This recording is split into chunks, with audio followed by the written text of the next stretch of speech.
Look at what happened at Diamond City. Before McDonough took over, it was a half-decent place to live.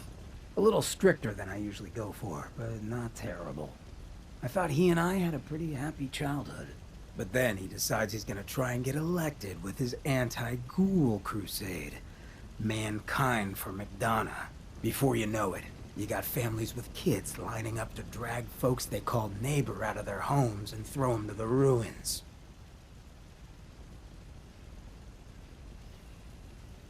You and McDonough knew each other as kids? Oh yeah. Guy's my brother. Grew up together in a little shack on the waterfront. Guy was the standard big brother. Entitled, punchy, liked to shove rotten potatoes down my shirt and slap my back. But I never thought he'd be capable of something like what they did to those ghouls.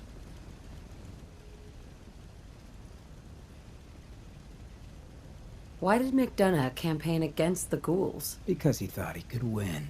There'd always been a pretty clear divide between the folks living in the stands and those down on the field. I'm not convinced they didn't do it just to improve their view.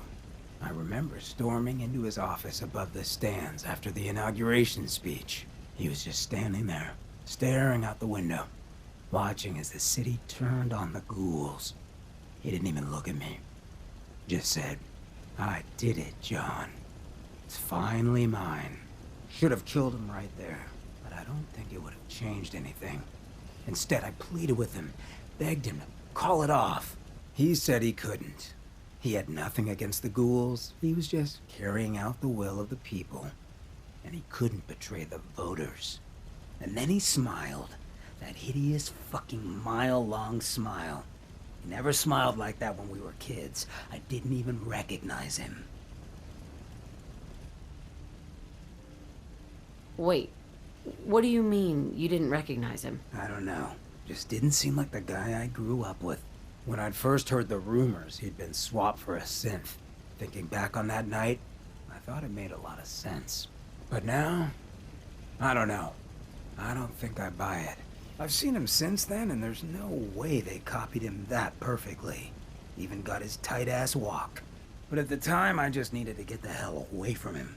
Him and that whole damn city.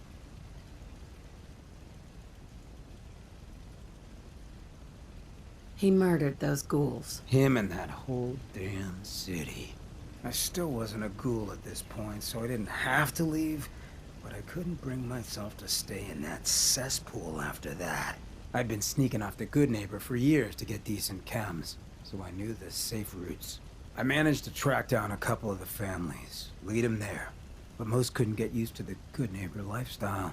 I brought them food for a couple of weeks, but after a while, they just disappeared. Folks in Diamond City signed their death warrants, and all the good people were willing to just sit by and watch. I felt like I was the only one who saw how screwed up things truly were, who couldn't just pretend things were fine. Still feel that way. Or I did. Until I met you.